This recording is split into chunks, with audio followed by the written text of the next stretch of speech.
Doctor Suresh कुमारी channel पर आपका स्वागत है।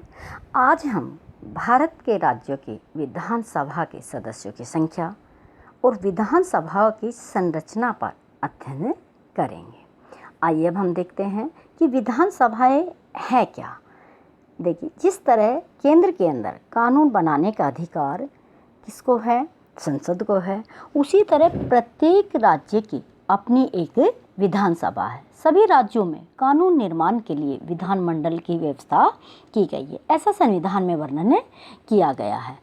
सभी राज्यों में एक सदनीय विधानमंडल है, लेकिन कुछ राज्यों में द्विसदनीय विधानमंडल भी है। विधानमंडल का संगठन संविधान के अनुच्छेद 170 के तहत किया गया है। संविधान के अनुच्छेद 170 के तहत वर्णन किया गया और जिसमें ये लिखा गया है कि किसी भी राज्य की विधानमंडल में अधिकतम 500 सदस्य और कम से कम 60 सदस्य हो सकते हैं। और जब प्रत्येक जनगणना के पश्चात क्या किया जाएगा कि राज्य की विधानसभा के सदस्यों की संख्या को जनसंख्या के आधार पर निर्धारित कर दिया जाएगा। संविधान के अंदर 42वां संविधान संशोधन हुआ था, जो 1976 में हुआ था। उसके अंदर क्या किया गया था कि 2000 के पश्चात होने वाली प्रथम जनगणना जो भी होगी वो राज्य के चुनाव क्षेत्रों में क्या किया जाएगा, उसका विभाजन किया जाएगा। उसके आंकड़ों के आधार पर क्या किया जाएगा, विधानमंडल की सीटों को स्थापित किया जाएगा। अब जो विधानमंडल की सीटें हैं वो 1971 की जनगणना के आधार पर निश्चित की गई है और 31 अगस्त 2000 को केंद्रीय मंत्रिमंडल ने राष्ट्रीय जनसंख्या नीति जब बनाई थी तो उसमें इस चीज़ को कहा था कि 2001 में जो भी संवैधानिक संशोधन पास किया गया 2001 में, उसमें ये बात कही गई कि लोकसभा व विधान सभाओं का जो निर्वाचन क्षेत्र है वो सन 2026 तक बढ़ा दिया जाएगा, यानी कि उनका परिसीमन नहीं किया जाएगा, वो इसी तरह रहेगा जो कि 1971 की जनगणना के आधार पर चल रहा है, उसी तरह रहेगा और ऐसा निर्धारित कर दिया गया था। तो यहाँ पर मैं आपको बता दूँ स्पष्ट रूप से कि दिसंबर 2019 में एक संवैधानिक संशोधन हुआ जिसको संविधान संशोधन 104 नाम दिया गया था, जिसके अनुसार लोकसभा के साथ साथ राज्यों की विधानसभाओं में भी जो आरक्षण दिया गया है अनुसूचित जाति, अनुसूचित जनजाति, उनको वो आरक्षण भी 25 जनवरी 2030 तक 10 वर्षों के लिए क्या कर दिया, बढ़ा दिया गया है। ऐसे ही रहेगा, 10 वर्षों तक बढ़ा दिया। अब बात यह है कि ना तो संसद में ना राज्य की विधानमंडल में किसी भी तरह का कोई संशोधन नहीं होगा। 2026 तक संसद की सीटें यही रहेंगी और 2030 तक आरक्षण भी यही रहेगा। अब हम देखते हैं कि भारत के ये जितने भी राज्य हैं, भारत में देखिए वर्तमान समय में 28 राज्य हैं और 8 केंद्र शासित प्रदेश है। इनके बारे में मैं अभी आपको बताती हूँ कहाँ पे कितनी सीटें। देखिए अल्फ़ाबेट के हिसाब से चलते, सबसे पहले आंध्र प्रदेश में एक सदनीय विधानमंडल है और एक सदनीय विधानमंडल में 175 सदस्यों की संख्या है। 175 विधानमंडल के सदस्य, यानी कि टोटल एमएलए आंध्र प्रदेश में कितने हैं, 175। असम के अंदर 126 एमएलए की क्या है, विधानसभा है। बिहार की हम बात करते हैं तो बिहार में 273 एमएलए का क्या किया जाता है, चुनाव किया जाता है। बिहार एक ऐसा राज्य है वहाँ पर द्विसदनीय विधानमंडल है, विधान परिषद भी है।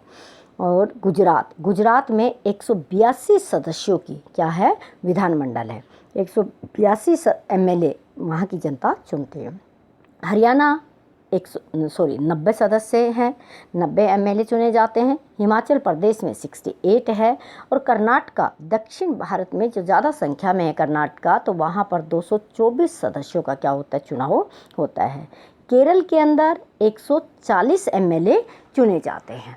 हर 5 वर्ष के बाद में जब भी चुनाव होता है तो 140 एमएलए केरल के अंदर चुने जाते हैं। तो केरल के बारे में देखिए, सबसे अधिक साक्षरता वाला, सबसे अधिक लिंग अनुपात वाला राज्य है तो वो केरल का राज्य है। और अभी कोरोना वायरस बीमारी में केरल राज्य रहा, क्योंकि सबसे पहले जो कोरोना पॉजिटिव पाया गया था वो व्यक्ति कहाँ मिला था? केरल में मिला था, और वो चीन के वुहान शहर से मेडिकल का स्टूडेंट आया था। नेक्स्ट, मध्य प्रदेश। मध्य प्रदेश बड़ा राज्य है, तो इनमें एमएलए की संख्या 275 है। और ध्यान रहे कि वर्तमान में वहाँ पे अभी बीजेपी की सरकार है। कुछ समय बाद कांग्रेस की सरकार बदलकर बीजेपी की सरकार वहाँ पे बनी है। महाराष्ट्र में 288 एमएलए चुने जाते हैं। शिवसेना और कांग्रेस की वर्तमान समय में वहाँ पे सरकार है। और कोरोना का हॉट स्पॉट्स है वो महाराष्ट्र राज्य बना हुआ है। महाराष्ट्र राज्य है, वहाँ पे सबसे ज़्यादा कोरोना के प्रभावित लोग हैं। अब हम ईस्ट की बात करते हैं तो मणिपुर में सदस्य कितने एमएलए? 60 है। और देखिए, मिनिमम सदस्य भी 60 है। कहीं कहीं अपवाद आएगा, उसके बारे में मैं आपको बताऊंगी। मणिपुर में सदस्य 60 है। 60 एमएलए का चुनाव होता है। मेघालय में, जिसको मेघ प्लस आल्हे बादलों का घर कहा जाता है इस राज्य को, और सबसे अधिक वर्षा होती है वो इसी राज्य में होती है। यहाँ पे सदस्यों की एमएलए की संख्या भी कितनी होती है? 60 होती है। नागालैंड भी 60 है। नागा जनजातियाँ यहाँ पे बहुत पाई जाती है। और नागालैंड है जहाँ पे अंग्रेजी भाषा को ज़्यादा महत्व दिया जाता है। उड़ीसा में 147 एमएलए का चुनाव होता है, यानी कि विधानसभा में 147 सदस्य वहाँ पे बैठते हैं। उड़ीसा में सबसे ज़्यादा गरीबी के मापदंड में प्रथम नंबर पे उड़ीसा का नाम आता है। पंजाब 117 एमएलए के साथ पंजाब विधानमंडल में बनती है और बढ़ती है। यहाँ पे कांग्रेस की सरकार है। और पंजाब में जो प्रति व्यक्ति आय है वो सबसे ज़्यादा है। राजस्थान में एमएलए जो है उनकी संख्या कितनी होती है? 200 है। और वर्तमान समय में राजस्थान में किसकी सरकार है? कांग्रेस की सरकार है। और 200 सदस्यों के साथ राजस्थान सरकार का क्या किया एमएलए है वो गठित होते हैं, और एक सदस्य विधानमंडल है। अब हम बात करते हैं सिक्किम देखिए, अपवाद है। क्यों? क्योंकि संविधान के अनुच्छेद 170 में अंकित है कि कोई भी राज्य 60 से कम संख्या में विधानमंडल नहीं बनाएगा, 500 से अधिक नहीं बनाएगा। लेकिन सिक्किम एक जनसंख्या के आधार पर, भौगोलिक स्थिति के आधार पर एक अपवाद है कि वहाँ के विधानमंडल में 32 सदस्य हैं। जब भी वहाँ सरकार बनानी हो सिक्किम में, तो वहाँ पर मात्र 17 एमएलए मिलकर क्या बना सकते हैं? सरकार बना सकते हैं। तमिलनाडु की बात करते हैं। तमिलनाडु में लंबे समय तक जयललिता मुख्यमंत्री रही, महिला मुख्यमंत्री रही, और वहाँ पे 234 सदस्यों की क्या है? विधानमंडल है। तेलंगाना 119। अब तेलंगाना देखिए, 2014 में तेलंगाना आंध्र प्रदेश से अलग होकर बना है। पहले आंध्र प्रदेश की विधानमंडल बड़ी थी, विभाजन हो गया तो 119 सदस्य तेलंगाना के क्या बन गए? एमएलए बन गए। त्रिपुरा में मिनिमम 60 सदस्यों की विधानमंडल है। उत्तर प्रदेश में 403 है। अब देखिए, एक क्रमबद्ध तरीके से हिसाब से मैप के आधार पर सूची बना लेनी चाहिए कि उत्तर प्रदेश सबसे ज़्यादा प्रथम नंबर पे, द्वितीय पे, तृतीय पे, यानी कि इस तरह करते टॉप 10 की हमें एक अलग से सूची बना ली जाए, ताकि वो कोई भी प्रतियोगिता परीक्षा में मैच करने के लिए आए तो उसमें आप लोगों से गलती ना हो। प्रथम नंबर पर 403 सदस्य बैठते हैं एमएलए, वो कहाँ पे? उत्तर प्रदेश में। पश्चिमी बंगाल है वो दूसरे नंबर पे है, वो 294 है। और पश्चिमी बंगाल एक ऐसा राज्य है जहाँ पर 25 वर्ष लगातार कम्युनिस्ट पार्टी ने राज किया, फिर तृणमूल कांग्रेस आई, फिर कम्युनिस्ट आई, अब फिर दोबारा से तृणमूल कांग्रेस है। एक महिला वहाँ पे क्या है? मुख्यमंत्री है। मिजोरम भी अपवाद है सिक्किम की तरह कि मिजोरम में कितने सदस्य? 40 सदस्य। वही बात है, भौगोलिक आधार है कहिए उसको आप, और जनसंख्या कहिए, जिनके आधार पर वहाँ पे जनसंख्या क्या है? विधानमंडल की कम है। अरुणाचल प्रदेश 60 सदस्यों के साथ क्या करता है? सरकार बनाता है। एमएलए टोटल 60 है। गोवा भी इसमें अपवाद है। देखिए, गोवा के बारे में हम पहले कह रहे हैं कि गोवा पर पुर्तगाल का अधिकार था, जो 1510 में हुआ था, और 1961 में गोवा को स्वतंत्र किया था। और उसके बाद गोवा की राजधानी क्या है? पणजी। तो गोवा में 40 सदस्यों के साथ क्या बनती है? विधानमंडल बनती है। फिर हम बात करते हैं छत्तीसगढ़ की। छत्तीसगढ़ में विधानमंडल के सदस्यों की संख्या कितनी है? 90। और 90 और कौन कौन से राज्यों की है? कई बार समानांतर के रूप में प्रश्न पूछे जाते हैं कि हरियाणा की भी 90 सदस्यों वाली क्या है? विधानमंडल है। उत्तराखंड में कितने? 70। और दूसरी तरफ दिल्ली में भी क्या है? 70 सदस्य ही विधानमंडल में बैठते हैं। और झारखंड में क्या है? 81। इन 3 राज्यों में एक समानता है, क्योंकि इन 3 राज्यों की अलग हुए थे। छत्तीसगढ़ मध्य प्रदेश से अलग हुआ था, उत्तराखंड यूपी से अलग हुआ था, झारखंड बिहार से अलग हुआ था। तो ये 2000 में जब अलग हुए तो अलग ही एक ही डेट में ये क्या बने थे? राज्य बने थे। तो इनकी संख्या, इनमें सबसे बड़ी जो विधानमंडल है वो किसकी है? छत्तीसगढ़ की है, और फिर झारखंड की, और उसके बाद में उत्तराखंड की। अब देखिए, भारत के 28 राज्य, तो ये बात है, जम्मू कश्मीर अब राज्य नहीं रहेगा, नहीं तो 29 राज्य थे, लेकिन अब जम्मू कश्मीर नहीं है तो 28 राज्य है। अब हम बात करते हैं संघ क्षेत्र की। अब देखिए, संघ क्षेत्र यूटी है, ये सेंट्रल गवर्नमेंट के अधिकार में होते हैं। और इनके बारे में अब मैं आपको बताऊं कि वर्तमान समय में कई बार अभी भी गलती करते हैं और कंपटीशन में पूछे जाते हैं, 9 केंद्र शासित प्रदेश बताते हैं, लेकिन वो गलत है। अभी आप देखिए ध्यान से, केंद्र संघ में अब वर्तमान समय में हमारे पास 8 केंद्र शासित प्रदेश हैं। 8 केंद्र शासित प्रदेश है। वो किस तरह 8 केंद्र शासित प्रदेश है? देखिए, अभी थोड़े समय पहले क्या हुआ था कि अंडमान और निकोबार द्वीप समूह एक केंद्र शासित प्रदेश है, लेकिन यहाँ पर विधानमंडल नहीं दिए है। यहाँ गवर्नर के माध्यम से क्या चलाया जाता है? शासन चलाया जाता है। ये द्वीप है, ये देखिए चंडीगढ़ है, यहाँ पे विधानमंडल नहीं है। दादर नगर हवेली और दमन द्वीप, ये 2 अलग केंद्र शासित प्रदेश थे, लेकिन अभी इन्हों को 2019 में मिलाकर एक कर दिया गया है। अब ये क्या है? एक ही बन गया है, इसीलिए केंद्र शासित प्रदेश क्या हो गया? एक हो गया। लक्षद्वीप, ये भी द्वीप है, और यहाँ पर भी चुनाव नहीं होता, ये भी केंद्र शासित प्रदेश है। पुडुचेरी की हम बात करते हैं। पुडुचेरी में पहले पांडिचेरी का था, अब इसका नाम पुडुचेरी है। यहाँ पे सिर्फ अपवाद है, 30 सदस्यों के साथ यहाँ पे विधानमंडल बनती है, मुख्यमंत्री का चुनाव किया जाता है और मुख्यमंत्री बनता है। दिल्ली 70 सदस्य के साथ है। आम आदमी पार्टी वहाँ पे है। उससे पहले महिलाओं में सुषमा स्वराज और शीला दीक्षित 15 वर्ष तक वहाँ पे मुख्यमंत्री रह चुके, और बहुत ही, यानी कि जितने समय से ये विधानमंडल बढ़ी, कई बार केंद्र सरकार के साथ विवाद है। वर्तमान समय में आम आदमी पार्टी के नेता अरविंद केजरीवाल यहाँ के मुख्यमंत्री हैं।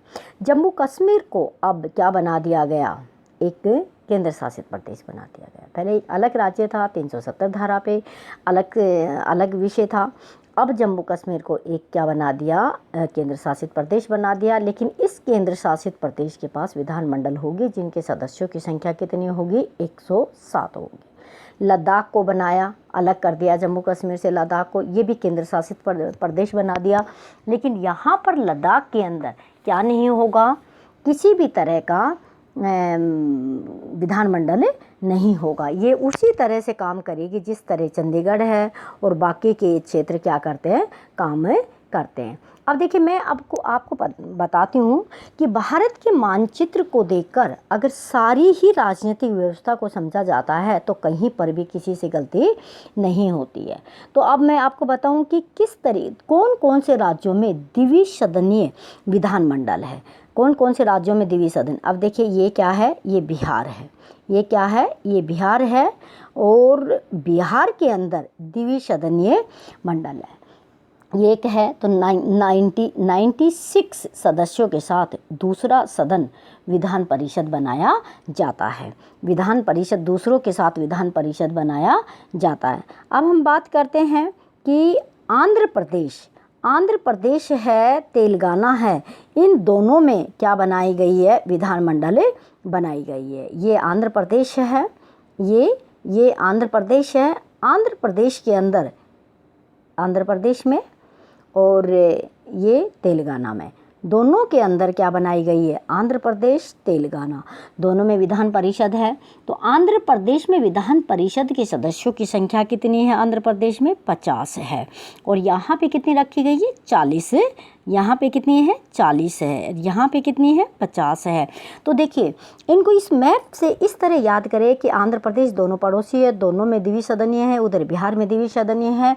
तीसरी हम बात करते हैं कि महाराष्ट्र के बारे में। अभी हमने देखा था कि ये बहुत बड़ा स्टेट है और महाराष्ट्र में पहले भी द्विसदनीय थी, अब भी द्विसदनीय है। और महाराष्ट्र में 78 सदस्यों के साथ क्या बनाई जाती है, द्विसदनीय विधान मंडल बनाई जाती है। अब हम बात करते हैं, ये है उत्तर प्रदेश। उत्तर प्रदेश राजधानी लखनऊ है और यहाँ पे 100 सदस्यों के साथ दूसरा सदन बनाया गया है। 100 सदस्यों के साथ विधान परिषद यहाँ पे क्या है, कायम है। और हम बात करते हैं कि कर्नाटक के। अब देखिए ये केरल है, ये कर्नाटक है, ये कर्नाटक है। तो कर्नाटक में कितने सदस्यों के साथ, 75 सदस्यों के साथ क्या बनाई गई है कर्नाटक में, विधान परिषद। तो अब आप देखिए, सबसे पहले हमने देखा कि बिहार की राजधानी पटना, यहाँ पर द्विसदनीय है। फिर तेलंगाना, आंध्र प्रदेश, कर्नाटक, मध्य प्रदेश और यूपी, यानी कि वर्तमान समय में 6 राज्यों में क्या पाई जाती है, विधान परिषद जो है वो है, विधान परिषद है वो क्या है, द्विसदनीय विधान परिषद पाई जाती है। और द्विसदनीय विधान परिषद में क्या होता है, जिस तरह केंद्र के अंदर राज्यसभा और लोकसभा काम करती है उसी तरह से ये पाई जाती है। अब देखिए इसके बारे में मैं थोड़ा सा आपको और बताना चाहूँगी कि इसमें किस तरीके से इसमें परिवर्तन किया गया। पहले क्या था कि दमन और दीव का विलय कर दिया गया। वहाँ पे पहले अलग अलग द्वीप थे, अब इनका विलय कर दिया गया और उसमें क्या कर दिया गया कि एक केंद्र शासित प्रदेश उनको बना दिया गया। नगर हवेली और दमन द्वीप को एक बना दिया। संघ राज्य क्षेत्रों का विलय करके विधेयक पारित किया गया 2019 में, संसद ने उसको पास कर दिया। और 9 दिसंबर 2019 को राष्ट्रपति की स्वीकृति मिलने के बाद 26 जनवरी 2020 को उस विलय को प्रभावी मान लिया। तो ये यानी कि दमन द्वीप और इनको कब एक किया गया, 26 जनवरी 2020 को माना गया। और उसके बाद एक केंद्र शासित प्रदेश की संख्या क्या घटकर 8 हो गई। इसी तरह जम्मू कश्मीर से पूर्व में गठित विधान परिषद स्वतः ही क्या हो जाती है, खत्म हो जाती है, क्योंकि जम्मू कश्मीर को केंद्र शासित प्रदेश बना दिया जाता है। तो इस तरीके से अगर आप मैप की सहायता से सारे विधान मंडलों की संख्या का, कौन सी बड़ी है कौन सी छोटी है, उसका अध्ययन करेंगे तो जल्दी से आपको हर एक कोने से सारी विधानसभा का फर्क चलेगा। लेकिन मैं आपको बताऊं, इसको अच्छे तरीके से याद करने का, पहले सबसे बड़ी विधानसभाओं को 10 टॉप में अलग सूची बनाइए, फिर नीचे से 10 अलग सूची बनाइए, सबसे कम 32 है, 40 है, 60 सूची बनाइए और मैप में भर के उसको इस तरह से याद करेंगे तो याद करने में आपको क्या होगी, आसानी होगी। आपको वीडियो पसंद आई तो आप इसको लाइक कीजिए, शेयर कीजिए, चैनल पर नए हैं तो सब्सक्राइब कीजिए। Thank you for watching. धन्यवाद।